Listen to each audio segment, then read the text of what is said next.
India TV YouTube channel को subscribe करें और बेल आइकन दबाएं।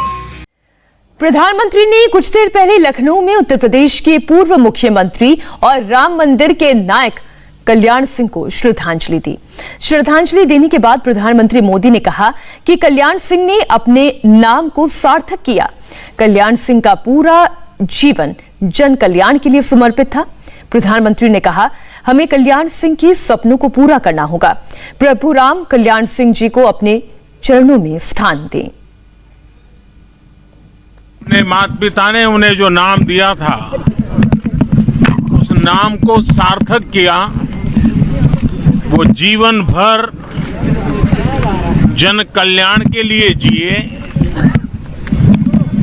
उन्होंने जन कल्याण ही अपना जीवन मंत्र बनाया और भारतीय जनता पार्टी, भारतीय जनसंघ पूरे परिवार को एक विचार के लिए,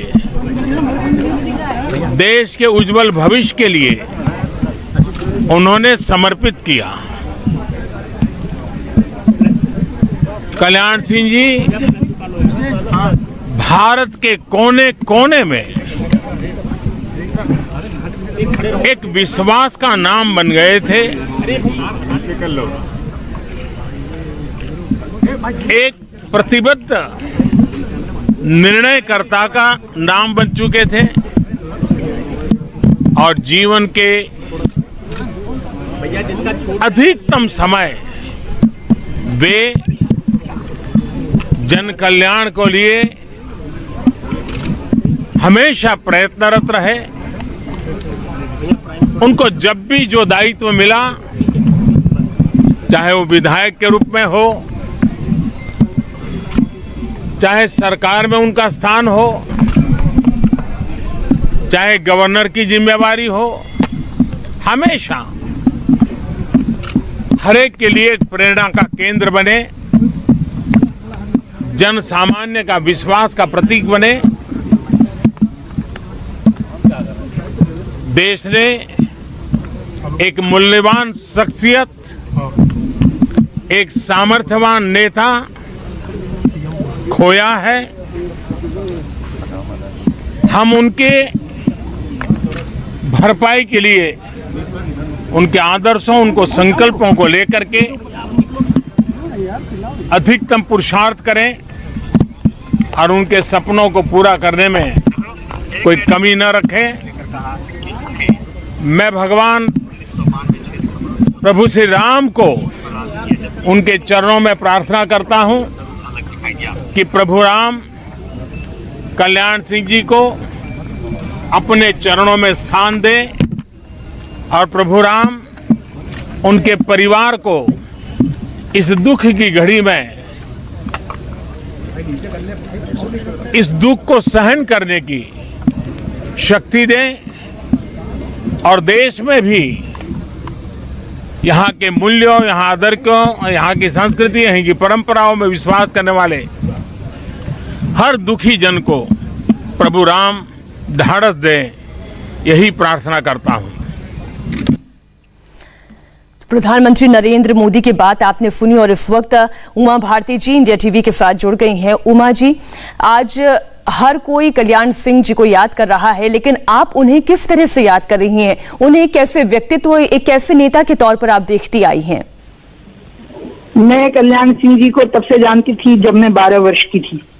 मैंने उनके अंदर साहस देखा, मैंने उनके अंदर सत्यनिष्ठा देखी, मैंने उनके अंदर राम भक्ति देखी, मैंने उनके अंदर राष्ट्र भक्ति देखी, मैंने उनके अंदर बड़ी दबंगी देखी। मैंने उनके अंदर साजिश की राजनीति का अंश नहीं था। उनको चापलूसी और चमचागिरी बिल्कुल नहीं आती थी। वो बिल्कुल आंख में आंख डाल करके बात करते थे और बहुत ही कुशल प्रशासक थे। जितने अच्छे वो राम भक्त थे, उनको एक पल की देरी नहीं लगी थी अपने मुख्यमंत्री पद से इस्तीफा देने के लिए, राम के लिए। और जब उनको कहा गया कि आपने पीएसी को ऑर्डर क्यों नहीं दिलवाया कार सेवकों पर गोली चलाने के लिए, तो उन्होंने कहा कि इसकी पूरी जिम्मेवारी मैं लेता हूं। मैं फांसी की सजा के लिए तैयार हूं, लेकिन मैं कार से गोली चलवाने के लिए नहीं चलवाने के लिए मैं ही जिम्मेवार हूँ, तो और किसी को इसके लिए जिम्मेवार नहीं मानता। कल्याण सिंह जी जब मुख्यमंत्री थे तो प्रदेश में बहुत बुरी हालत थी लॉ एंड ऑर्डर की उनके मुख्यमंत्री बनने से पहले, और उनके मुख्यमंत्री बनते ही पूरा प्रदेश का कानून की व्यवस्था अच्छी हुई। इसलिए वो एक अच्छे प्रशासक, एक राम भक्त और राष्ट्रभक्त और बड़े बहादुर दबंग नेता थे। और उनकी एक धमक थी, उनके व्यक्तित्व में एक धमक थी, एक तेज था। और ये तेज और धमक जो होता है वो उच्च आदर्शों से बनती है और उच्च विचारों से बनती है। मेरे हृदय में उनकी स्मृति अंकित रहेगी और वो मेरे लिए विरासत का काम करेगी। बिल्कुल, जो उनके एडमिनिस्ट्रेटिव डिसीजंस रहे, जो प्रशासनिक निर्णय उन्होंने अपने कार्यकाल के दौरान लिए, उमा जी मैं आपसे जानना चाहती हूं, क्या हम जो कल्याण सिंह जी का जो व्यक्तित्व रहा, हम उसे इस तरीके से देखें कि एक कठोर प्रशासक वो थे, लेकिन नरम हृदय के व्यक्तित्व का भी वास उनके हृदय में था? उनको क्या था कि वो एक अच्छे प्रशासक थे, कठोर प्रशासक नहीं। और वो प्रशासन के लोगों की जिम्मेवारी खुद ले लेते थे। और इस बात से जो पुलिस और प्रशासन के लोग थे उन पर अगाध आस्था और श्रद्धा रखते थे। और इसका कारण ये था कि उनका मानवीय पहलू बहुत मजबूत था। मैं आपको बताऊं, उत्तर प्रदेश की स्थिति इतनी खराब थी कि गाजियाबाद जैसे जिलों में लोग दिन में स्कूटर पे नहीं निकल पाते थे उनके मुख्यमंत्री बनने से पहले। अचानक उन्होंने शासन और प्रशासन पर जो कंट्रोल किया, मेरे को जितनी याद है, मेरे ख्याल से वो उत्तर प्रदेश के सर्वश्रेष्ठ मुख्यमंत्री थे।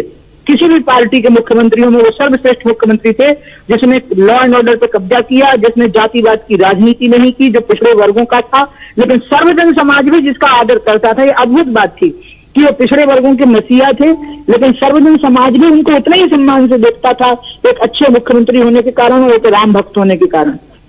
राम मंदिर को लेकर जो आंदोलन उमा जी चला, वो तो आपने खुद लड़ा वो आंदोलन, और उसमें अगर हम कल्याण जी के नेतृत्व को हम देखें, उन्होंने इस बात से कभी नकारा नहीं कि वो राम भक्त हैं, वो हिंदुत्ववादी हैं, और इसलिए आज आपके भी मन में उनका एक अलग स्थान है। बहुत बहुत धन्यवाद उमा जी हमारे साथ जुड़ने के लिए, हमसे बातचीत के लिए। Thank you. नमस्ते, मैं हूं मीनाक्षी जोशी। वीडियो और खबरों से अपडेट रहने के लिए India TV YouTube channel subscribe करें, बेल आइकन दबाना ना भूलें। जुड़े रहें इंडिया टीवी के साथ।